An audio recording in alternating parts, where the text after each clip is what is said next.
Alright, and hey there, Prox Gaming Crew, and this is Proxify here, and welcome back to the Tears of the Kingdom Let's Play. And if you did miss out during the last one, well, we just made it here to the Zora's Domain, and not only that, but we also went and spoke out over to Colton and got ourselves with some extra Mystic attire. We got ourselves with the robe and the trousers, but not with the helmet yet, because we still need to go and get some more of the bubble gems. But however, while we were here in the Zora's Domain, we had to go and help out with Sidon's fiance. That had to happen with the statue that was happening here. Went and used the special choo-choo jelly, and that got all rinsed away from that type of pollution that was happening. But there is still more of that black sludge pollution type of stuff that is going to be happening, and we are going to go and figure out what the cause of this whole situation is going to be, because we need to go and head over to a place known as the Ploymus Mountain, and that is our next up and coming location within our time to meet up with Sidon for the very first time here within Tears of the Kingdom, because I know it has been quite a while since we haven't really met up with Sidon. I think the last time that we met up with Sidon was, I think, back in Breath of the Wild, and you had to go and use him within trying, I want to say, like, there was like some sort of like waterfall type of area or something of that type of nature, and then you had to like try and use him to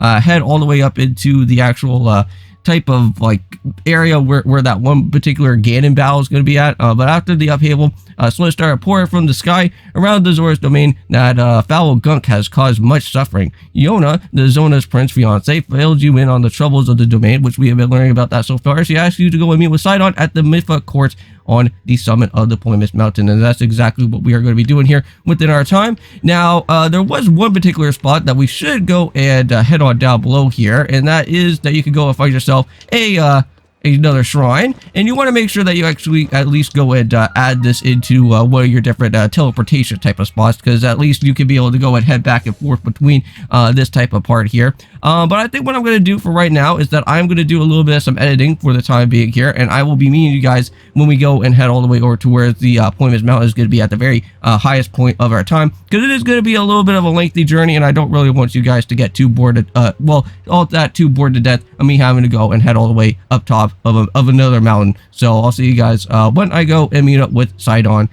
when we go and continue onwards with our episode for today. Okay.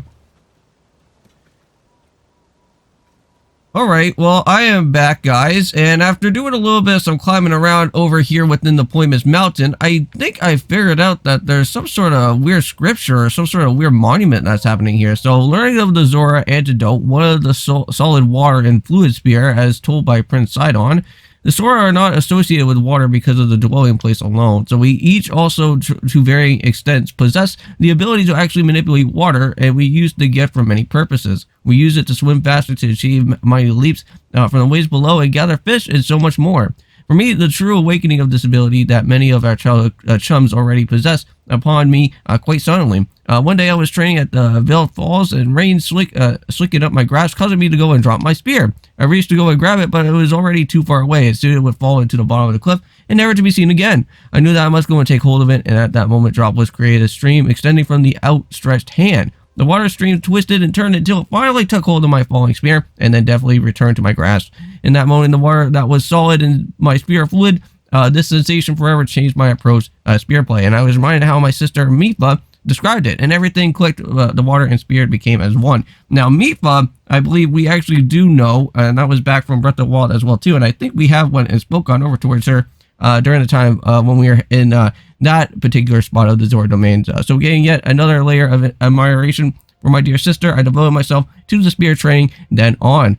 So very interesting type of scripture from there on that side. I thought that would probably be at least some sort of little hidden cave or something that I may have to go and check around with, but wasn't really all that too important for that. But at least there's some extra backstory and whatnot if you're ever interested on that.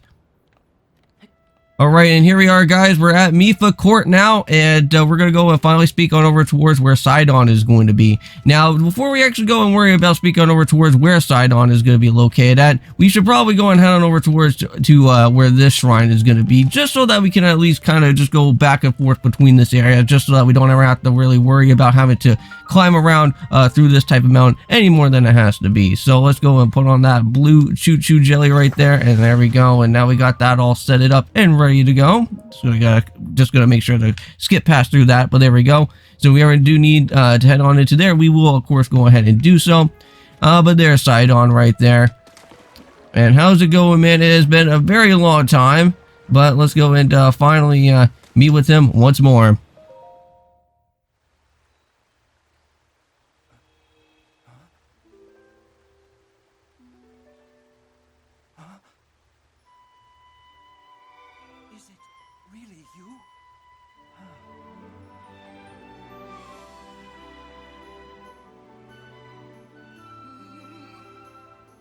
Good to see you, my friend.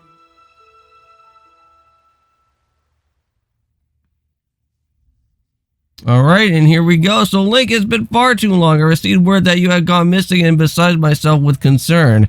So whatever could have transpired. Well, basically, if you missed out so far with everything Sidon, we went and got ourselves, I guess, like, collapsed with everything that was happening within that Hyrule Castle area. And then all of a sudden, then we woke up somewhere in the Great Sky Island, of all things. But now we're finally back down over here. And, now we have to go and help out with this type of situation where there's like all this black sludge that's happening right now. So as for me, I'm not at liberty to go and leave this spot at present. I'm uniquely qualified to go and deal with the sludge here. So yeah, so basically it looks like Sidon, we can't really go and hang around with him all that too much because it seems like he has to kind of stay here on his post to look after this type of black sludge that's happening.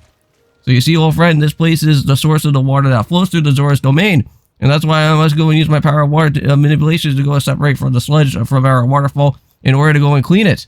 So if I seize, then the solid water will flow into the beloved home, and there will be much pain and suffering. And that's why I cannot afford to go and leave it here, no matter what.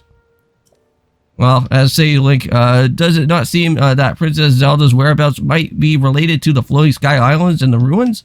So if so, perhaps they should go and speak over to historian Giotto. His many years have blessed him with great wisdom. Alright, so it looks like we have to go and meet him over at Toto Lake, it seems like. Alright. Okay, guys, and here I am. I'm over at the Toto Lake right now. It doesn't really seem like it's all that too far away. I just didn't realize when I was searching around where it was going to be located at. But yeah, it's just right around over here, though. So let's go and meet up with Giotto. It seems like he's kind of chilling over here at this type of location. So let's go and meet up with him now. This dignified presentation. Yes, the writing looks like the waves upon a stormy sea. Extraordinary. This ancient stone slate was written by our Zora ancestors from the distant past and left us for us to go and discover. So stand upon the land of the skyfish, a droplet, the watery bridge. Well, can I decipher it? Link. My apologies, I was deep in thought, and in any case, I have news, and I made a monument discovery. This undeniably an ancient Zora stone slate, better still upon its surface, there appears to be some text regarding with the sky. However, the slate is broken, and so I'm unable to go and read it in its entirety. I deeply wish that I could go and view the full text. Alas, I feel that my fins are tied. So it looks like we have to go and probably find some extra other type of stuff that is going to happen here with the slate to kind of piece everything all together. Well, I think for right now, I think the best type of time for me to go and do right now is just going to go and end off with the episode for today. So thank you guys so much for watching within our time. We have went and spoken over to Sidon. It has been a little while since we haven't really seen that guy for quite some time. And not only that, but we are here at the Toto Lake. Got ourselves with our next up-and-coming main mission that is going to happen from here. And hopefully we can try to figure out where the rest of the other different pieces of the slate is going to be located with. So we'll have to go and figure that out for next time. Don't forget, well, I think I already would have said that already. But anyways, I'll see you guys in the next one. And of course, peace.